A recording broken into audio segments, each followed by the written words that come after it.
He comenzado a leer recientemente, aunque no es el único que estoy leyendo, también he comenzado a leer y a estudiar Deuteronomio y otras cosas más, pero para la iglesia estamos en Primera de Samuel. Y recientemente vimos la vida de aquellos dos jóvenes, aquellos dos sacerdotes, hijos de Elí, llamados Ofni y Finés, hombres perversos, como decía en el texto original, ¿se acuerdan? Benei Belial, hijos del diablo, así dice en hebreo. Y qué interesante, cuando terminábamos un culto un día y nuestra hermana Beatriz me decía, tengo un micro secreto, algo que he descubierto de la Escritura, cuando el sacerdote Elí le dice a aquella mujer llamada Ana, digiere tu vino, mujer ebria. Ella le dice, yo no soy una hija de Belial, Yo lo que soy es una mujer acongojada, con problemas, con luchas internas y con un gran dolor en mi alma, porque hasta el día de hoy he querido ser madre y no he podido. Y yo estoy derramando, le dice ella al sacerdote Elí, mi alma delante del Señor. Entonces el sacerdote Elí la despide en paz y le dice, bueno, que el Señor te conceda la petición de tu corazón. Y ella se va y al poco tiempo queda embarazada y da a luz nada más y nada menos que al que escribió estos libros, Primera y Segunda de Samuel. Digamos que sería el último juez, esa larga lista de jueces. Samuel es el último en la lista, un hombre que estuvo 40 años juzgando al pueblo de Israel. Y en el capítulo 4, después de hablar al pueblo y después de bendecirlo, etc., Israel toma la iniciativa de lanzarse a la guerra nada más y nada menos que contra los filisteos. Dice el versículo 1, por aquel tiempo salió Israel a encontrar en batalla a los filisteos. Los filisteos no le estaban atacando. Fueron ellos los que dijeron, vamos a atacar, vamos a encontrar, vamos a ponernos en el camino y vamos a hacerle la guerra a los filisteos. Y dice que Israel acampó junto a un lugar llamado Ebenezer, la piedra que me ayuda, o como algunos han traducido, hasta aquí nos ha ayudado el Señor. Y los filisteos acamparon en Afec, lugar que significa la fortaleza. Ahí estaban uno enfrente del otro, el valle en el centro. Y es terrible porque dice que los filisteos vencieron a Israel. Miren lo que dice el versículo 2. Los filisteos presentaron la batalla a Israel y trabándose el combate, Israel, el pueblo de Dios, fue vencido. Y dice que huyeron de la batalla y en aquel día murieron como 4,000. 4,000 personas. Ahora, yo no sé quién se encargaba de contar a los muertos, pero contar 4,000 cadáveres tiene que ser un trabajo tremendo, ¿no? Pero es que no solamente murieron 4,000, después vamos a ver que murieron muchos más. Y la cuestión está, ¿cómo es posible que el pueblo de Israel, que en aquel momento era el pueblo escogido por el Señor, perdieran una batalla frente a enemigos como los filisteos, que eran paganos, eran idólatras? Su dios principal era Dagón, tenía la forma de un pez, como si fuera una sirena, aunque tenía cara de hombre. ¿Cómo es posible que perdieran frente a un enemigo tan malo y tan perverso como los filisteos, el pueblo de Dios? Bueno, en primer lugar vemos que el Señor no le dijo en esta ocasión a Israel que fueran a pelear contra los filisteos ni contra nadie. Eso es algo muy importante, es algo que hay que tener en cuenta, ¿saben? No se meta donde Dios no lo llama, hermano. No empiece a meterse en cosas, ahora voy a hacer esto, ahora voy a hacer aquello, sin tener instrucciones específicas de parte del Señor. Porque vas en tu nombre, vas por impulso, vas en la carne, y eso a la larga te pasa factura. ¿Quién le dice a Israel, váyanse a la guerra y peleen contra los filisteos? Nadie. No es como en otras ocasiones que Dios habla y Dios revela su plan y su propósito al pueblo, sino que en esta ocasión Israel dice, vamos a pelear. en un golpe de impulsividad o de emoción, vamos a pelear contra los filisteos, que era una nación, que era un pueblo que estaba en la costa mediterránea, tremendamente poderoso, y se metieron en una batalla sin prepararse espiritualmente. Si no solamente no tienen una palabra específica del Señor, sino que no están preparados espiritualmente. Es más, si uno analiza el estado espiritual de Israel en aquel tiempo, no era el mejor, sino más bien todo lo contrario, era cuando peor estaban. Fíjense cómo estaba el liderazgo. Ofni y Fines, sacerdotes perversos, corruptos, que violaban a las mujeres en la puerta del tabernáculo en Silo. Personas que abusaban de su puesto como sacerdotes, quitándole a la gente ofrendas a la fuerza. El pueblo estaba en un momento terrible. No había comunión, no había relación con el Señor. El único del cual habla bien el Señor en aquel tiempo era de Samuel. Pero del pueblo, el pueblo estaba fatal. Y cuando una persona no está bien espiritualmente, ¿cómo se le ocurre meterse en batallas y meterse en terrenos donde para meterte, primero Dios te tiene que decir, métete? Y segundo, Dios te tiene que preparar espiritualmente para que no caigas herido y hagas el ridículo. Y encima, en tu mala decisión, puedas arrastrar a otras personas. Miren cómo murieron en el primer encuentro, en el primer encontronazo, 4,000 hombres. El título del mensaje de hoy es Decisiones equivocadas.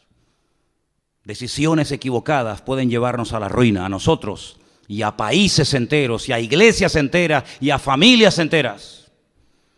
Y lo que me llama la atención es que se sorprenden, encima se sorprenden porque han perdido. Miren, por ejemplo, lo que dice el versículo 3. Cuando volvió el pueblo al campamento, los ancianos de Israel dijeron, ¿por qué nos ha herido hoy el Señor delante de los filisteos? Mientras yo leía esta mañana esta porción, esta pregunta más bien, ¿por qué? ¿Por qué nos ha herido el Señor? ¿Por qué los filisteos hoy nos han ganado? Me venía a la mente, pero así, otro hombre de Dios que un día cuando perdió una batalla le hizo la misma pregunta al Señor. ¿Por qué hemos perdido hoy la batalla? Déjenme que les lea un versículo. Preste atención. Josué rompió sus vestidos y se postró en tierra sobre su rostro delante del arca del Señor hasta caer la tarde. Y los ancianos de Israel echaron polvo sobre sus cabezas. Y Josué le dijo al Señor, ¿por qué nos ha vencido hoy el enemigo? La misma pregunta, ¿por qué nos ha sucedido esta tragedia hoy en Israel? ¿Por qué nos has entregado en las manos de los amorreos para que nos destruyan? Ay, Señor, ¿qué le diré? ¿Qué dirán que Israel ha vuelto sus espaldas delante de los enemigos? Porque los cananeos y los moradores de esta tierra oirán y nos van a rodear y borrarán nuestro nombre sobre la faz de la tierra. Y entonces, ¿qué harás tú con tu gran nombre? Pero espérense. La diferencia entre la pregunta que le hace el pueblo de Israel al Señor en 1 Samuel 4 y la pregunta que hace en Josué capítulo 7, Josué al Señor, es muy diferente. Porque unos no esperan que Dios responda. Cuando tú haces una pregunta, espérate a que se te responda. No preguntes y respondas al momento, sino infórmate, cerciórate si lo siguiente que quieres hacer es lo correcto o vas a seguir metiéndote más en líos. Sin embargo, con Josué fue diferente, porque él rasga sus vestiduras delante del Señor. Él dice, ¿cómo es posible que ayer le ganamos a los de Jericó, una ciudad inmensa, y hoy nos vamos a pelear contra una población, una localidad muy pequeñita llamada Jai, y perdemos? ¿Cómo es posible que al grande le ganemos y al chico perdamos? Y ahora Dios habla y le dice, escuchen, el Señor le dice a Josué, levántate, ¿por qué te postras sobre tu rostro? Israel ha pecado y aún ha quebrantado mi pacto que yo les mandé, y también han tomado del anatema y hasta han hurtado, han mentido y lo han guardado en sus enseres. Por esto los hijos de Israel no podrán hacer frente a sus enemigos, sino que delante de sus enemigos volverán las espaldas. Por cuanto han venido a ser anatemas, yo no estaré con vosotros. Levántate y santifica al pueblo. Y todos conocemos el resto de la historia de cómo un solo hombre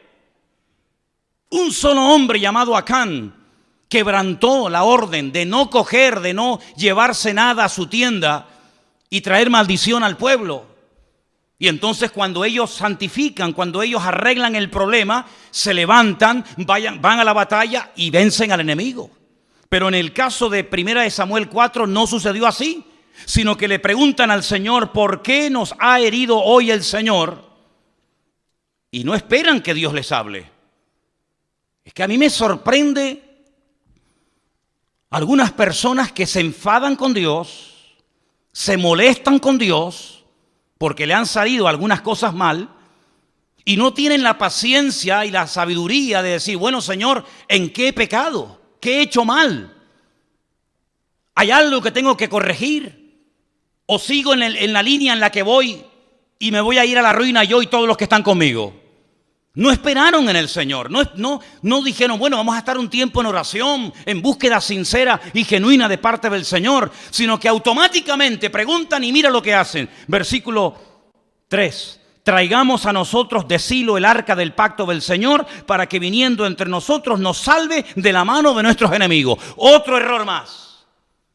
Primer error, ir a la guerra sin que Dios te lo diga. Segundo error, no prepararse espiritualmente. Tercer error, trasladar el arca del Señor sin ningún mandato específico, creyendo que el arca del Señor es una especie de amuleto contra la mala suerte, creyendo que es una especie de talismán, creyendo que es una especie de objeto milagroso o de lámpara de Aladino, que en cuanto haga presencia en el campamento de Israel, todos los problemas se van a solucionar inmediatamente. ¿Cuánta gente se rodea de cruces, de estampitas, de resguardos, de amuletos, creyendo que de esa manera están protegidos contra los malos espíritus, las malas influencias, que Dios está con ellos? ¿Saben lo que demuestran las personas que recurren a cosas creadas por el ser humano para autoprotegerse contra el mundo espiritual? ¿Saben lo que demuestran? Que no conocen a Dios. Porque si conocieran a Dios, sabrían perfectamente que Dios no necesita de nada ni de nadie para proteger tu vida y pelear tus batallas. No tenemos que llevar cruces en el cuello para protegernos de nada. No tenemos que llevar ningún tipo de amuleto, de resguardo para decir, ay, es que por si acaso me hacen algo o por si acaso alguien me hace algo. No, mi hermano, el ángel del Señor acampa alrededor de los que le temen y los defiende, dice la Biblia. Y decía el rey David, y de esto sabía mucho, y aunque un ejército acampe contra mí, no temerá mi corazón, porque el Señor es mi luz y mi salvación. Bendito sea Dios. Ellos dijeron, no, traigamos el arca. No importa si estamos en pecado, no importa. No importa si nos llevamos mal los unos contra los otros. No importa si la santidad ya es la asignatura pendiente. No importa si estamos bien o mal. Traigamos el arca, que al fin y al cabo no cuesta nada traer un mueble, trasladarlo de un sitio a otro, y el arca por sí misma nos defenderá contra el enemigo. Pero el arca no fue diseñada ni creada por el Señor para tales objetivos. El arca era, digamos, un mueble. Tenemos ahí en la entrada una especie de réplica, ahí tenéis una fotografía de cómo podía ser el arca en aquellos tiempos. En su interior, en esta caja, en este cajón de madera de acacia forrado de oro por dentro y por fuera, se guardaba un poco de maná para recordarle al pueblo de Israel que Dios había suplido milagrosamente durante muchos años el alimento en el desierto. Se guardaban las tablas de los 10 mandamientos, las que rompió Moisés la primera vez y la segunda, que estaban intactas en su interior. Y también la vara de Aarón también se guardaba cerca de este arca. Era un mueble de oro. Arriba pueden ver, en la parte de arriba, entre las alas de los querubines, estaba lo que llamaban el propiciatorio, y era el lugar en donde entraba el sumo sacerdote una vez al año y derramaba la sangre de un sacrificio que previamente había hecho en la entrada, y allí oraba y allí intercedía para que Dios protegiera al pueblo de Israel durante un año más, hasta el próximo día del Yom Kippur, el día del perdón. Tremendo. Parece que el pueblo de Israel no termina de aprender la lección. No es la primera vez que recurren a un objeto creado, no es la primera vez que recurren a un objeto depositando su fe en el objeto más que en el Dios del objeto. Ya lo habían hecho en el monte Sinaí, ¿se acuerdan? Cuando dice la Biblia que según ellos, Moisés tardaba mucho. No sabían qué había ocurrido con el varón de Dios. Y entonces dijeron, mira, como no sabemos lo que ha pasado con este hombre, si está vivo, si está muerto, si vendrá o no vendrá más, vamos a hacernos unos dioses que nos vuelva otra vez a llevar por el desierto y volvamos otra vez a Egipto. Y dice la Biblia que Aarón, el hermano de Moisés, le pidió a la gente que les diera zarcillos y pendientes de objetos de oro, y lo fundieron y le dieron forma, y dice que hicieron un becerro de oro. Y entonces le dijeron, este es el Dios que te sacó de Egipto. Y cuando Moisés baja de la montaña se encuentra aquel espectáculo vergonzoso y les dice, ¿qué habéis hecho? Y Aarón, tratando de justificar lo injustificable, les dice, no sé, yo cogí el oro, lo eché en el fuego y salió esto. Así dice, léanlo. Yo eché el oro y de repente, no sé, ¡pum!, apareció así de la nada este becerro de oro. Y Moisés se indigna y rompe las tablas de los 10 mandamientos y tiene que otra vez volver a subir a la montaña, porque ellos lo que querían era tocar, ellos lo que querían era ver a ese Dios, que no era ese Dios ni mucho menos, ¿verdad? Ya también lo hicieron en la época de Gedeón. No sé si se acuerdan ustedes que Gedeón hizo un efod, que al final terminaron adorándolo. No sé si recuerdan la historia de cuando Moisés peca por murmuración en el desierto y mueren miles de personas. Y el Señor le dice que haga una serpiente de bronce y que la clave en un asta para que la gente cuando la mire, detrás de todo esto hay una explicación extraordinaria. Y dice que aquella serpiente de bronce en los tiempos de los reyes le presentaban incienso y fue objeto de adoración hasta que tuvieron que despedazarla. Y así el hombre tiene siempre como una tendencia a agarrarse a cosas. Y alguien dijo que potencialmente todos los seres humanos tenemos tendencia a la idolatría. Parece mentira. Hay gente que dice, no, yo no adoro a nadie, sí, pero luego pero tus hijos los adoras, ¿verdad? O adoras tu casa, o adoras tu trabajo, tu coche, o tus pertenencias. El hombre siempre está tratando de tener algo a lo cual agarrarse y de poder ver, de poder... Sin embargo, nos olvidamos de aquella palabra tremenda en el Evangelio según San Juan, capítulo 4, cuando el Señor Jesucristo dice que Dios es espíritu. Y los que quieran adorar a ese Dios de espíritu tienen que hacerlo en espíritu y en verdad. Y la palabra del Señor nos enseña que nuestro Dios no se puede hacer, no se puede medir, no se puede pensar, porque nuestro Dios es, primero, inmortal. Segundo, infinito. Dígalo conmigo. Tercero, inmutable. Cuarto, inalterable. Quinto, incomparable. Sexto, inigualable. Séptimo, inescrutable. Y así podríamos estar toda la noche enumerando características de nuestro Dios. Y nuestro Dios prohíbe que se le hagan a Él figuras de oro, de plata, de piedra, de bronce o de lo que sea, sino que al Señor tu Dios adorarás y a Él solo servirás, sin darle ningún tipo de forma, sin darle ningún tipo de medida, sino que nuestro Dios es espíritu y por eso Él ha puesto su espíritu en nosotros para que podamos comunicarnos con Él por la fe y no por vista. ¿Cuántos dicen amén? Pero Israel cayó en la torpeza de creer que porque venía el arca al campamento, lo cual trajo aparentemente mucho júbilo y mucho grito, pero solamente fue eso. Mucho grito, nada más. Hay algunas iglesias que a veces dicen, demos un grito de júbilo. Y después del grito de júbilo, ¿qué queda? Porque aquí gritaron, y dice que gritaron tanto que el enemigo se asustó. Y dice que gritaron de tal manera y con tal volumen que dice que la tierra tembló. Pero no hubo cambios en el mundo espiritual, era todo emoción. Es como cuando dice la Biblia que aquellos huesos comenzaron a unirse el uno al otro y lo único que había era ruido, mucho jaleo, pero no había espíritu, no había presencia divina en lo que estaba ocurriendo en aquel lugar. Y en todas nuestras acciones, en todo lo que hagamos, pensemos o planeemos, no solamente tenemos que buscar la expectativa, el ruido, la apariencia, sino tener el aval y el respaldo divino de que Dios está detrás de la obra o de la palabra o de la acción que estoy haciendo. ¿Cuántos dicen amén?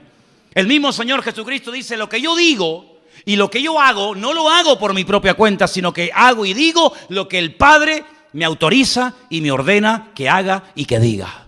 Eso es un sometimiento total y absoluto a la voluntad divina, en palabras y en acciones, pero en estos nada que ver. Se quejan porque Dios nos ha abandonado, porque el enemigo se ceba con nosotros, pero escuchen, si vamos un poquito más adelante, por ejemplo, al versículo 10, cuando ellos ya se creen fuertes porque ya tienen el arca de la alianza entre ellos, dice, pelearon pues los filisteos, y otra vez dice, terrible, Israel fue vencido. Ya es la segunda vez. Primera vez te dio una paliza y 4,000 hombres perdieron la vida. Y no aprendes, no hay manera, vas de mal en peor y sigues y sigues y sigues. Pero ¿cuándo nos vamos a dar cuenta que lo natural es un reflejo de lo espiritual? ¿Cuántos millones de veces tengo que decir lo mismo? Que cuando las cosas van mal, Dios te está dando un mensaje que tienes que saber interpretarlo y tienes que pararte y preguntarle al Señor, Señor, ¿qué está ocurriendo? Porque no es como el mundo dice, bueno, es mala suerte, es una mala temporada, no. Sino que la palabra del Señor nos da principios concretos y específicos para que la victoria no sea algo casual, algo esporádico, sino sea la tónica habitual de nuestra vida. Y cuando en mi vida no hay victoria, cuando en mi vida lo único que hay son desgracias, follones, peleas, divisiones, enfermedades, conflictos, etcétera, etcétera, tienes que pararte, querido. Y tienes que preguntarle a tu Dios, que dicho sea de paso, es un Dios de amor, que quiere lo mejor para sus hijos. Señor, ¿qué estoy haciendo mal? No como esto que le decían, ¿por qué nos has abandonado? No, el problema no está que Dios les ha abandonado. El problema es que ustedes han abandonado a Dios. No le eches la culpa a Dios. Como dicen los inconversos que todos conocemos, ¿y si Dios es tan bueno? ¿No has encontrado gente así? Bueno, si Dios es tan bueno, ¿por qué se mueren los niños de hambre? ¿Y por qué hay guerras por aquí? Como si Dios fuera el culpable de todo eso. Y aquí está esa actitud reflejada. ¿Os dais cuenta que el corazón del hombre, da igual si es en el Antiguo, en el Nuevo Testamento, en la Edad Media o en el tiempo presente, el corazón del hombre es igual? Siempre tratando de buscar el chivo expiatorio, siempre tratando de echarle la culpa a algo o a alguien, menos a sí mismo. Claro, hemos perdido la guerra porque nos has abandonado. La culpa la tienes tú. Porque yo fui a la guerra, yo afilé mi espada, yo me fui con mi coraza, con mi yelmo, con mi jabalina, me fui preparado, pero tú no me apoyas, tú no estás conmigo, tú no me respaldas y por eso las cosas me van mal en la vida. No caigas en ese error. Los que hablan así son los que no conocen a Dios. Los que conocen a Dios pueden llegar a decir, aunque Dios me mate, lo seguiré adorando, porque yo sé que mi Redentor está vivo. Pero los que hablan así, ¿por qué nos has abandonado?, son los que están mal e intentan condenar a Dios para justificarse a sí mismos. Es como en una de las conversaciones profundas que Job mantiene con Dios, donde él intenta presentar argumentos convincentes. Y hay un momento en el que Dios le interrumpe y le dice, pero querido Job, ¿me vas a condenar a mí para justificarte tú? No, queridos.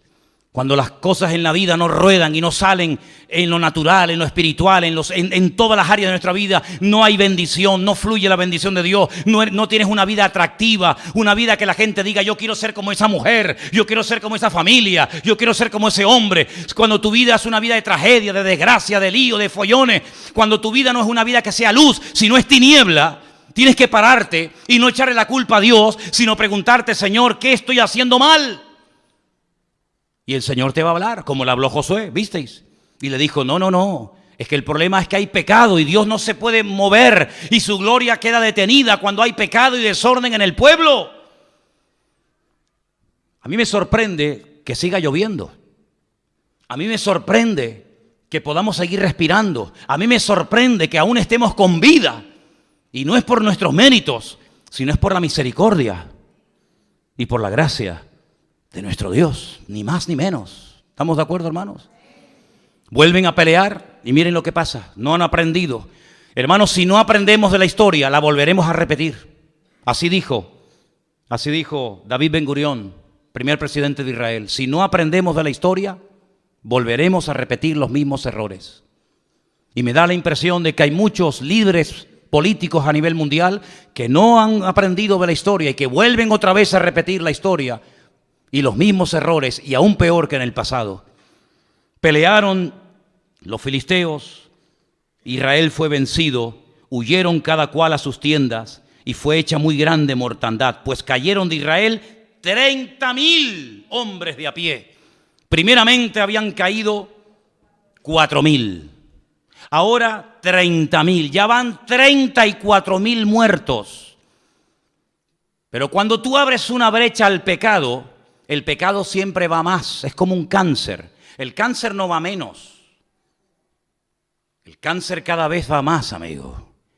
Y si empezó de una forma muy sencillita y ahí prácticamente inapreciable, como no se actúe inmediatamente, eso se va a extender y cuando quieras meterle mano es demasiado tarde. No solamente ya han muerto 34,000 hombres, pero 34,000 hombres significa, no digo todos, pero muchos tendrían hijos. ¿Cuántos miles de niños quedaron en aquel tiempo huérfanos por una mala decisión? ¿Cuántas viudas? Porque la mayoría de estos hombres que iban a la guerra eran mayores de 20 años. De hecho, si no tenían 20 años o más, no podían ir a la guerra.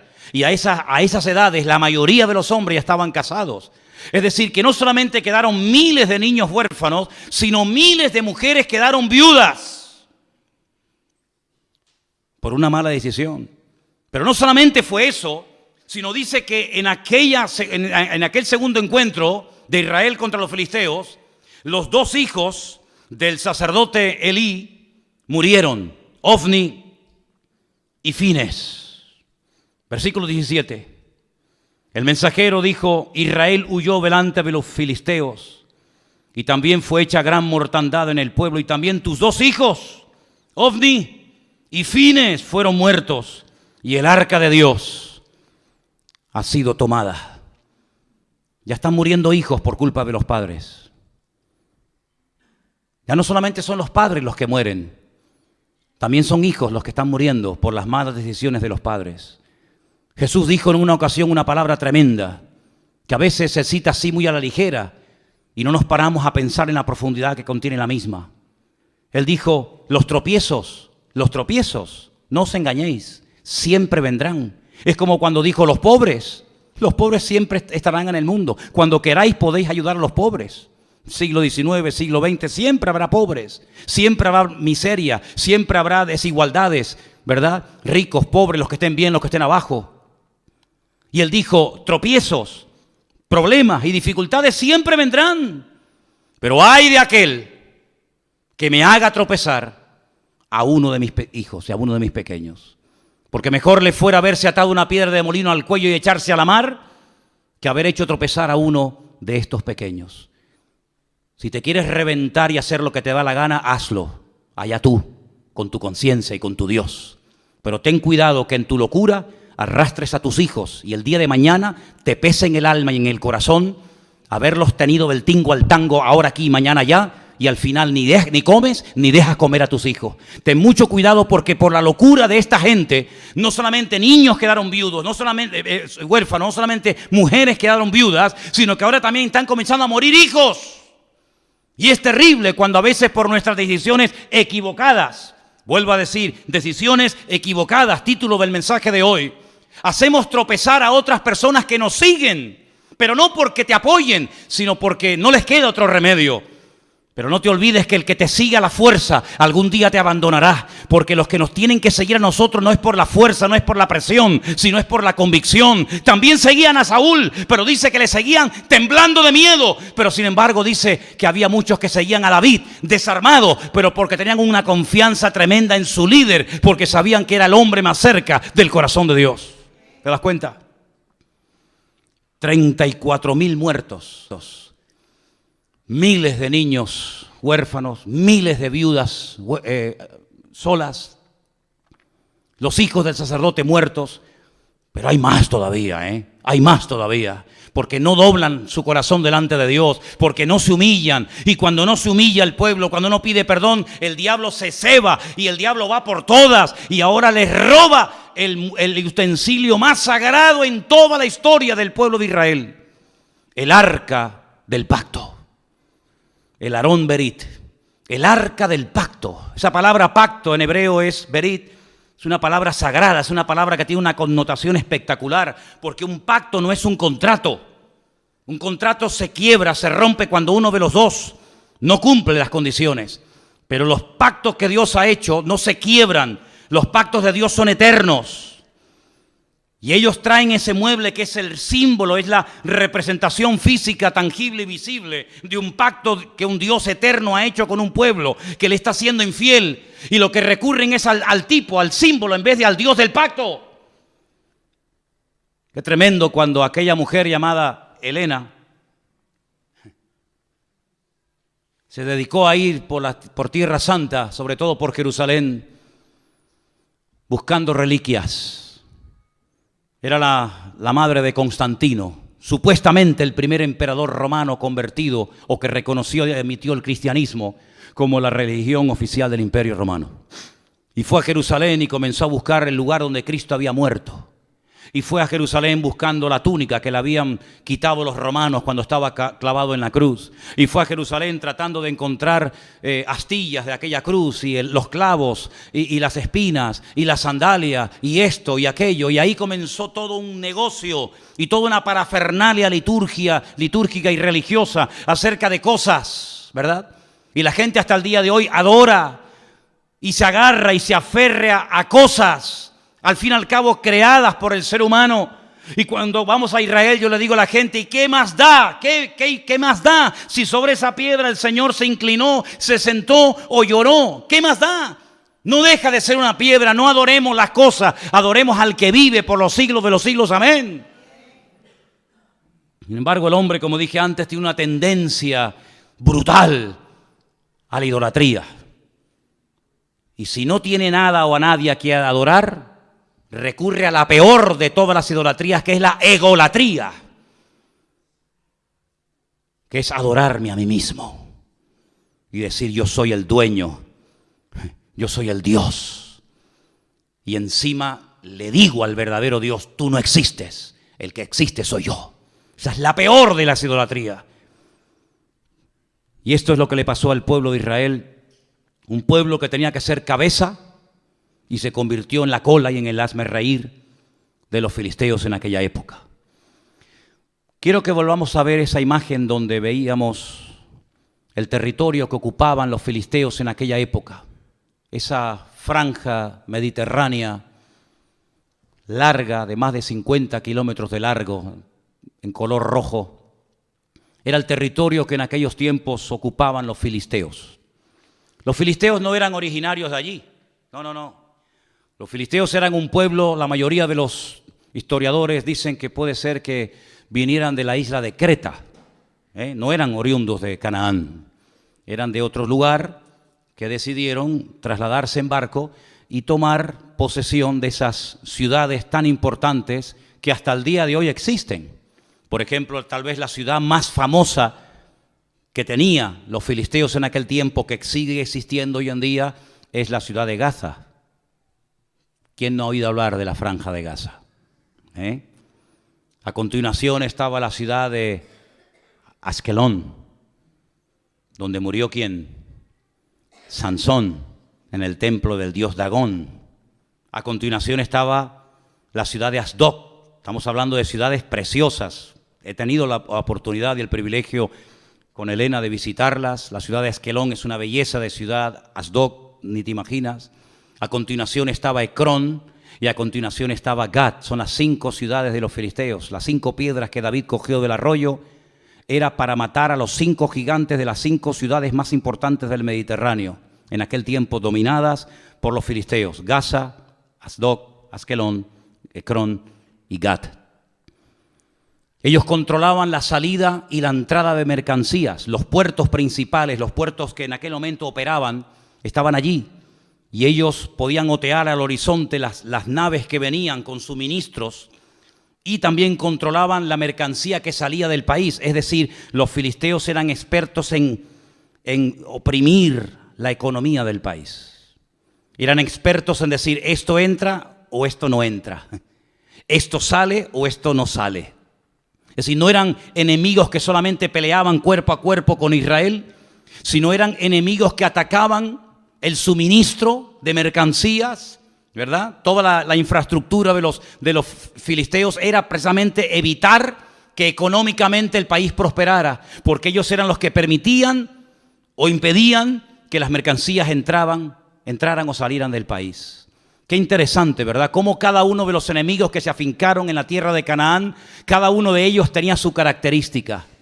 Qué tremendo cuando aquel filisteo desafía al pueblo de Dios. Lo vamos a ver más adelante en estos próximos días en el libro de Samuel. Y cómo David reconoce, cómo David discierne espiritualmente que detrás de ese gigante, detrás de esa masa de carne, detrás de ese hombre natural, hay un poder, un principado espiritual que lo que intenta es ahogar y lo que intenta es amedrentar y asustar al pueblo de Dios. El arca es robada, se la llevan los fariseos a su tierra. No es que obraran mejor que los israelitas, pero a veces, escúchame bien, los inconversos son el látigo que Dios utiliza para tratar con tu vida. Escucha bien esto que te acabo de decir. Tal vez lo has oído o tal vez la primera vez en tu vida que un pastor te dice esto. Ten cuidado porque si no escuchas la voz de Dios, si no prestas atención a la voz de Dios, puede ser que Dios le permita a algún inconverso golpearte y humillarte para que busques a Dios sí o sí. No te olvides que Dios puede utilizar al faraón para decirte ven y toma tierras y vive de maravilla, o al mismo faraón o a otro lo puede utilizar para amargarte la vida y para impedirte y coaccionarte tu libertad. Dios puede utilizar a un Nabucodonosor para destruir a un templo y para destruir una civilización y para destruir a todo un pueblo y una ciudad, y al mismo personaje el Señor lo puede utilizar para levantarte y para prosperarte y ponerte con autoridad y con poder en Babilonia, como fue el caso de Daniel, Mesac, Abednego y Misael. No te olvides que Dios puede utilizar a un Ciro, ¿verdad?, para volver a reconstruir el templo, o puede utilizarlo para destruir el templo. En otras palabras, Dios quiere tratar con tu vida sí o sí. En esta iglesia o a la que vayas, no puedes huir del trato de Dios. Si no le escuchas por las buenas, tendrás que escucharlo por las malas. Si no le atiendes por lo espiritual, te tocará la fibra física, y si no la mente, y si no la economía, y si no la familia, pero sí o sí, Dios no se va a detener, sino que Dios tiene un propósito y un diseño para nuestra vida, y Él puede utilizar al jefe que te paga no pagándote, o puede utilizar al jefe que te paga para bendecirte y para ayudarte, o para amargarte la existencia y la vida, y puede utilizarlo para ponerte en el puesto de trabajo que anhelas y quieres tener, o para ponerte en el sitio donde jamás en tu vida te gustaría entrar y pisarlo. En otras palabras, Dios puede utilizar el martillo, la mula, el perro, el sol, la luna, las estrellas o lo que haga falta. Pero a Dios no lo va a detener nada ni nadie, porque Dios dice que no parará de obrar en nosotros hasta que Él venga a buscarnos y quite nuestras arrugas y quite las manchas de nuestra vida. ¿Cuántos dicen amén? Por eso, queridos hermanos, entremos por las buenas en el trato de Dios, porque yo dije en una ocasión, y creo que algunos lo recordarán, que al listo, con una simple mirada, capta el mensaje. Pero al tonto, ni tirándole piedras, se entera de la película. Era como antiguamente, los padres miraban a los hijos y le transmitía telepáticamente un mensaje que el chiquillo interpretaba al momento. No hacía falta traductor de Google ni vainas raras, sino que la simple mirada del viejo, cuando coincidía con la tuya, te estaba diciendo o te quedas quieto, o cuando vaya a casa te meto un cogotazo que te vas a enterar, malcriado. Todo eso te lo decía con la mirada. Hoy en día te manda WhatsApp, abre una página de Facebook tu viejo, te manda todo lo que quiera y no te enteras. Vamos a leer algunos versículos interesantes. Proverbios 3, del 31 en adelante. Proverbios capítulo 3, si me los ponen casi mejor. 31 al 33, perfecto. Proverbios 3, del 31 al 33. No envidies al hombre injusto. ¿Conoces a alguien que se porta injustamente contigo? ¿No? Bueno, yo sé que ustedes siempre están en otro nivel, están en una dimensión espiritual a la que yo todavía no he llegado, pero si algún día conoces a alguna persona injusta que le va bien, tiene un buen coche y tal y cual, dice, no lo envidies, no tengas envidia del injusto, ni escojas ninguno de sus caminos, porque el Señor abomina. Ay, nos habían dicho que Dios ama al pecador y aborrece el pecado. ¿No nos habían dicho eso? Pues es que eso no está en la Biblia. No, hermano. La Biblia dice que Dios ama al pecador, pero aborrece el pecado. ¿Y dónde está eso? Eso no es en la Biblia. Eso se lo inventaron yo no sé quién. Yo lo que leo es que Dios abomina al perverso. ¿Cómo va a amar Dios a un violador de niños? Tendrá que arrepentirse de su pecado para cambiarlo y para hacer algo en su vida. Pero mientras no se arrepienta, el violador, el asesino, el ladrón, el injusto, etcétera, etcétera, dice, Dios lo abomina. Abomina al perverso. Pero su comunión íntima, ¿con quién es? Con los justos. Y el 33, porque la maldición de Dios, ay amigo, ahora se va a dar cuenta porque hay gente que está así.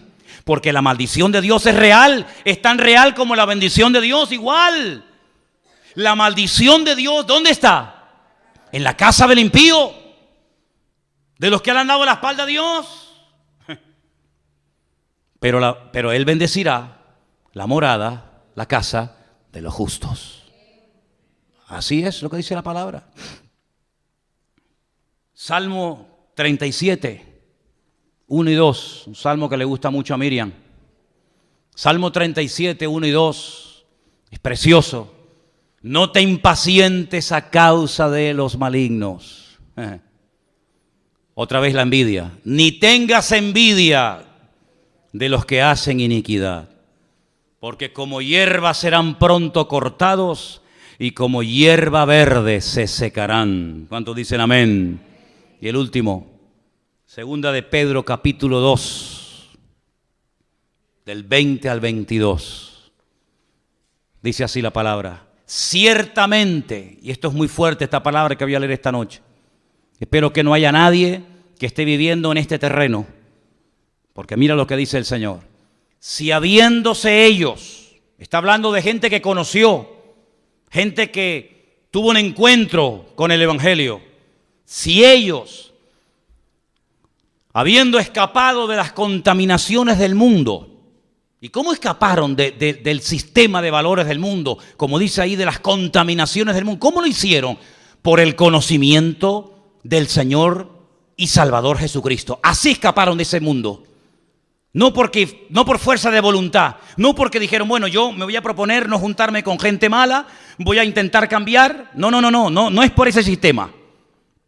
Sino que hay gente que escapó, logró salir de las contaminaciones del mundo por el conocimiento del Señor y Salvador Jesucristo. Eso está bien claro, ¿sí o no? ¿Sí o no?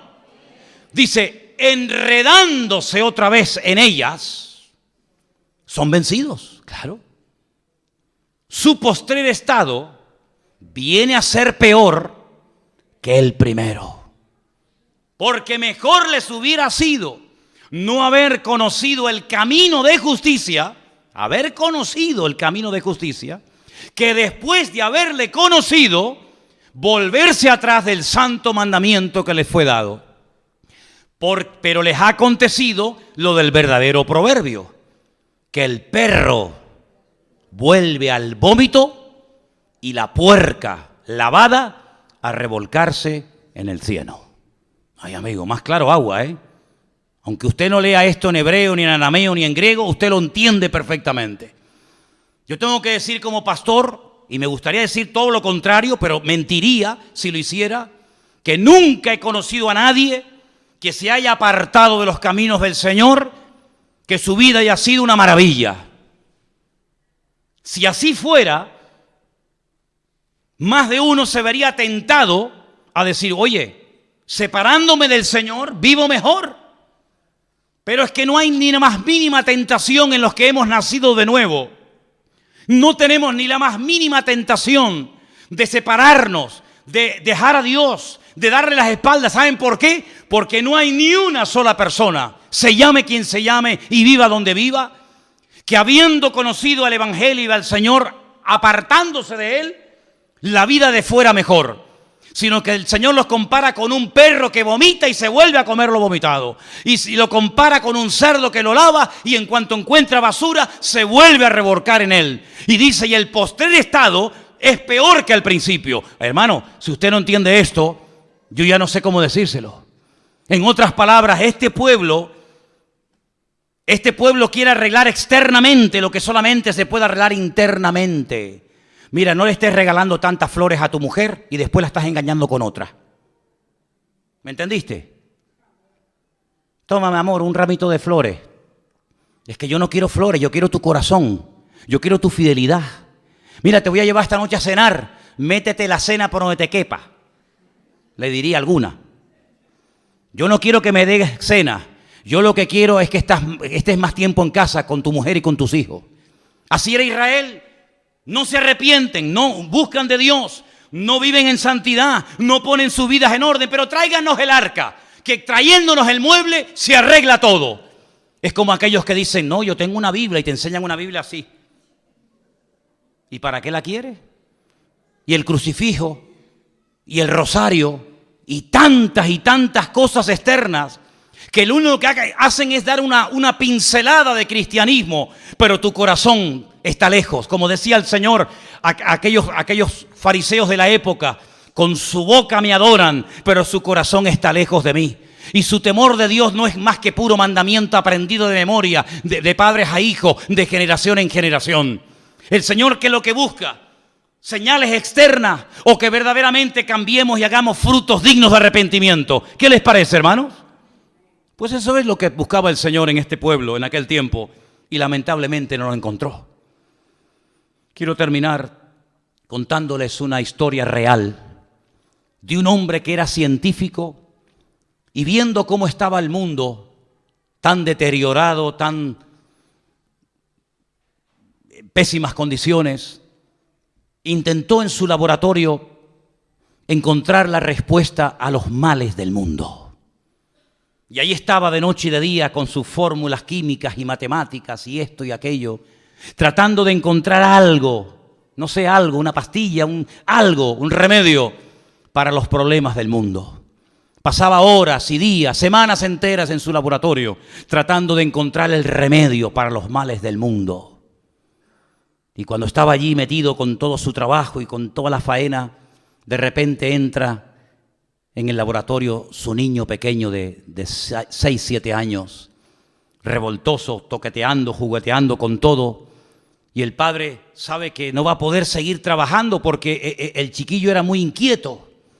Y entonces no se le ocurre otra cosa al padre que coger una revista donde hay un mapa del mundo, lo arranca, la corta en pedacitos y le dice al niño, toma, tú solo, quiero que arregles el mundo, quiero que pongas cada continente y cada ciudad en su sitio, cada país en su sitio.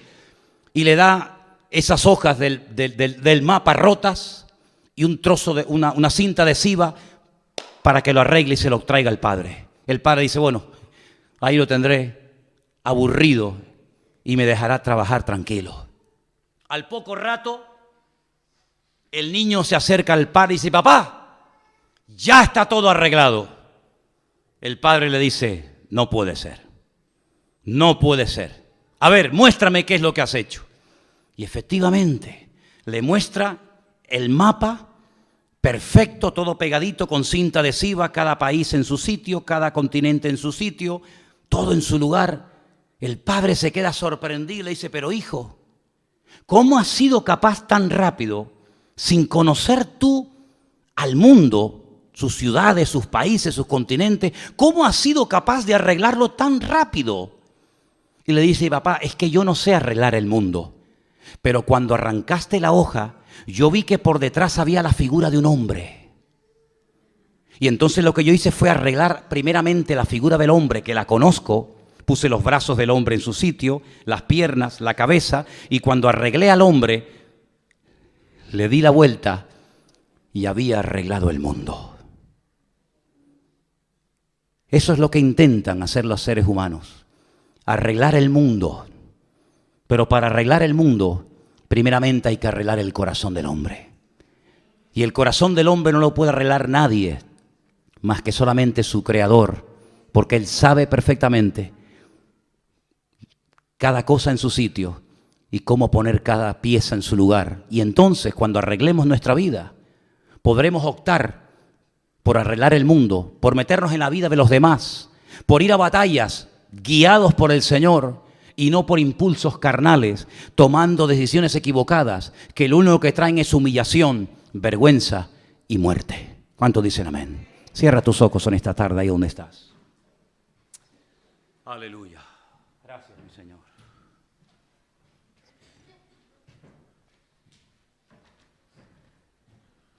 Gloria a tu nombre, Jesús. Bendito sea Dios. Qué bueno eres tú, Señor. Dice la Escritura, yo he venido para darte vida. Y vida en abundancia. Es una palabra que el Señor utiliza en varias ocasiones en su ministerio. Vida, vida eterna, vida en abundancia. ¿Sabéis una cosa, hermanos? Mientras estamos orando, la palabra vida en hebreo, no tiene singular. No hay vida. Es hayim, vidas. En nuestro idioma podemos hablar de la vida o de las vidas. En hebreo solamente se puede hablar de vidas en plural. Es que hay una vida terrenal, hay una vida eterna, hay una vida física, hay una vida espiritual, hay muchas vidas, no una sola. Y yo te pregunto esta tarde, ¿cómo está tu vida? Tu vida física, tu vida espiritual, tu vida psicológica, tu vida material. Ese conjunto de elementos que forman tu vida o tus vidas, ¿cómo están? Que el Señor componga nuestras vidas, que nos ordene, que nos consagremos y nos comprometamos a Él, para que no nos ocurra lo que le ocurrió a Israel en los tiempos que hemos visto esta tarde, que eran vencidos y derrotados por el enemigo. Tú has sido creada, diseñada por la mano del Creador, bendito sea su nombre, para que tu vida sea una vida de bendición y una vida con propósito, no una vida rota, no una vida despedazada, hecha a pedazos. Si así fuera, como el niño de la historia que supo poner cada cosa en su sitio, el Creador del universo, nuestro bendito y amado Señor, está aquí esta tarde para poner nuestras vidas en orden y darnos paz desde que te levantas hasta que te acuestas. La paz del Señor, que sobrepasa todo entendimiento, guardará vuestros corazones y pensamientos en Cristo Jesús. Porque Él guardará en paz, en completa y profunda paz, aquel cuyo pensamiento en ti persevera, por cuanto en ti ha confiado. Mi paz os dejo, mi paz os doy, no como el mundo la da. Así que, queridos hermanos, la paz es el regalo de Dios para sus hijos. Es el pan para los hijos. La paz de Dios, el shalom de Dios es para nosotros. Recíbela en esta tarde, llévatela a tu casa. Que tu casa sea un hogar de paz. Pero para que sea un hogar de paz, Él tiene que ser el príncipe de la paz en esa casa. De lo contrario, me temo que será imposible. Señor, venimos a ti en esta tarde, postrando nuestra voluntad a tus pies y diciéndote, Señor, toma nuestra vida en tus manos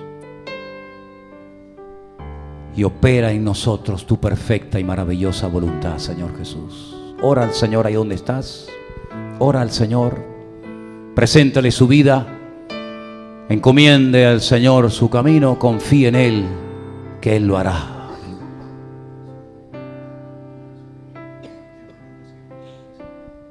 Aleluya, Jesús. Bendito sea tu nombre. Ahí donde estás sentado, tranquilo, ora, busca de Dios, busca de Dios. Pon tus pensamientos en los pies de Cristo. Pon tu vida ante el altar de Dios. Jesús. Disfruta de estos momentos. Aleluya. Gracias, Señor.